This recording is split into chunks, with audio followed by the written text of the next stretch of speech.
Ka përfunduar aksioni i Bashkisë së Korçës 18 ditë në 18 lagje duke e pastruar lagjet kryesore të qytetit, por ndërkohë, Proji Drenicës, i cili është në periferi të qytetit dhe përshkon Unazën, në të gjithë gjatësinë e tij është 80% i bllokuar nga aluvionet dhe mbeturinat. Banorët që jetojnë rreth rrotull kërkojnë pastrimin e menjëhershëm të tij.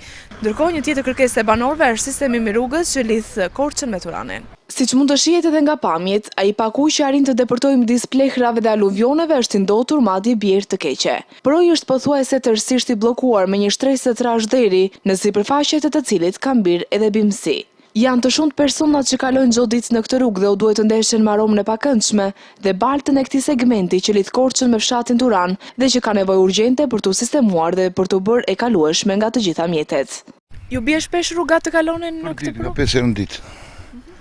Po mos pas rakion, kemi dhe biznesin, këtu kemi Batshën, kemi Baktit.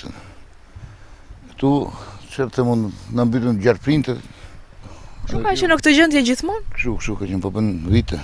I kërkojmë bashkisë ta pastrojë këtu, plerat, projin, edhe rrugën këtu ta bëj, se ne s'jam vetëm unë, jemi 10 fermerë këtu që punojmë te. Kjo zonë është në kontrast të plot me qytetin e Korçës dhe nuk mund të na bëjë të ndihemi kurse si krenar. Edhe pse ajo ndodhet në periferi të qytetit, nuk tregon qytetarin dhe kulturën që i karakterizon korçarët.